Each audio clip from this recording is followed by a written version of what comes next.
कल असी पाकिस्तान ते हमला किया। सिर्फ 2 शहीद किते तुसी? हाँ जी, ते अपने 20 मरवा लए।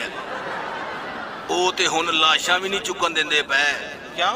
कहंदे असी इन्हां नाल सैल्फियां बनाउणियां ने। माफी मंग लो। मंगी सी। की कहंदे?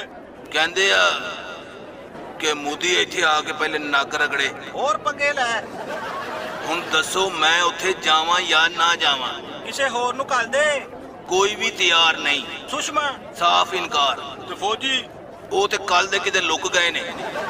हालांकि मैं इनाम का भी ऐलान किया है, अगले कहते कोल रख। हुण 2 ही रस्ते रह गए ने। केड़े? या बार्डर ते जाके गोली खावां या अपने आप नूं गोली मार ला। दसो होर की करिए? गए सी तमाशा लाउण, अपना शुगर लग गया।